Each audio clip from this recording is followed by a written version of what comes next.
अस्सलामुअलैकुम। कैसे हैं आप सब? अल्लाह हमेशा आप सबों को अच्छा और खुश रखे। किसी की कोई तकलीफ हो तो अल्लाह अपनी रहमतों से उन तकलीफों को खत्म करे। हर घर को, हर इंसान को खुश व आबाद रखे।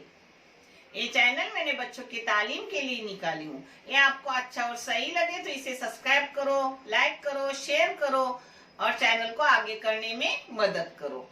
इस चैनल से जो भी मुनाफा आता है वो उन बच्चों को दिया जाता है जिनको पैसों की जरूरत है आगे तालीम हासिल करने के लिए। आप देखो आपको ये चैनल कैसा लग रहा है। इंशाल्लाह अल्लाह इस चैनल से अपने सबों को जज़ाए खैर देंगे। अपन जो भी जज़ाए खैर का काम करेंगे इंशाल्लाह अल्लाह उसका तोहफा अपने दुनिया और आखिरत दोनों में आता करेंगे इंशाल्लाह।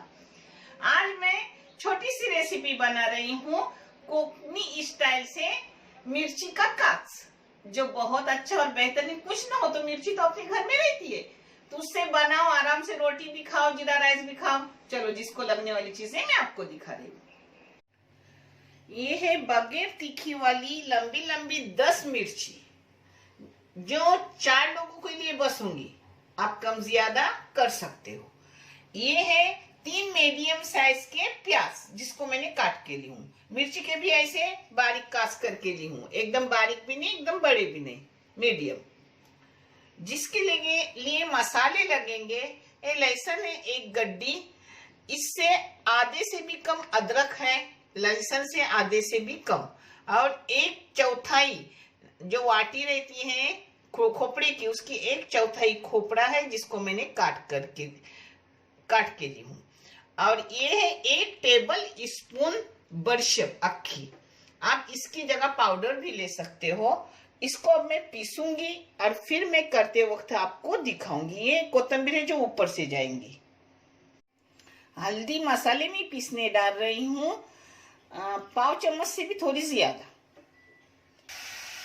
मसाला अपना हो गया। प्याज बगाड़ने रखी हूँ, जिसमें बड़े बड़े 2 चम्मच तेल डाल रही हूँ।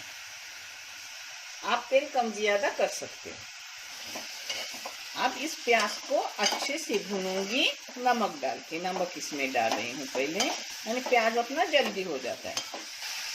नमक डाल रही हूँ चाय की आधी से कम और 1/4 से ज्यादा चम्मच, मगर आप अपने टेस्ट के मुताबिक और जितनी भाजी बन रही उसकी क्वांटिटी के मुताबिक नमक डालें। आधा प्याज हो गया। अब इसमें पहले डालूंगी मिर्ची, जिसको जरा प्याज के साथ 2-3 मिनट भून लूंगी।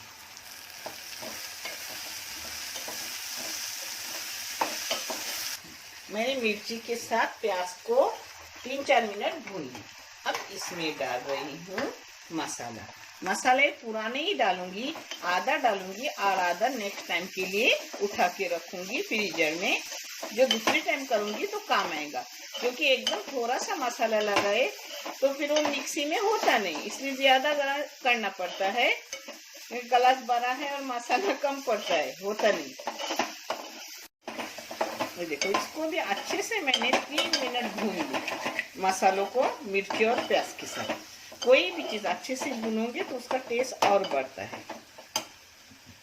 अब देखो ये मिक्सी में मैंने पानी डाली और वो पानी डाल रही हूँ, क्योंकि अपना कोई भी चीज बेकार नहीं जाता।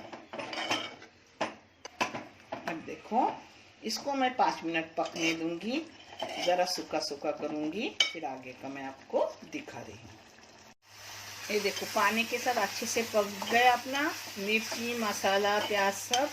अब उसको सूखा हो गया। अब इसमें कोतंबीर डालूंगी और फिर मैं आपको प्लेटिंग करके दिखा रही हूँ। ये बहुत मजेदार टेस्टी लगता है। इसको अपन चावल के साथ भी खा सकते हैं, जीरा राइस के साथ, रोटी के साथ भी अच्छा लगता है। अगर कुछ ना हो तो पाव के साथ भी अच्छा लगता है। इसको आप क्या करो, आपको इतना तीखा नहीं चाहिए तो इसमें दही मिला के खाओ, मगर ये ज्यादा तीखा है नहीं। मगर हमारे घर में दही भी है, कोई दही मिला के खाएगा, कोई ऐसा ही खाएगा। ये 4 लोगों के लिए बहुत हो जाता है। अब इसको बंद कर रही हूँ।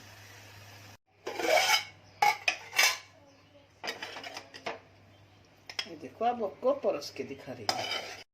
ये देखो अपना मिर्ची का काट कोकनी स्टाइल हो गया। आप भी करो आपको चाहे तो दही के साथ खाओ, मैं दही होकर भी दही नहीं लूंगी क्योंकि उतना तीखा है नहीं। आज मैं इसको खाऊंगी रोटी के साथ, मगर थोड़ा खाने में टाइम है, सिर्फ आपको उसकी प्लेटिंग करके बता रही हूँ। देखने के लिए बहुत सारा शुक्रिया, जज़ाए खैर, अल्लाह हाफिज।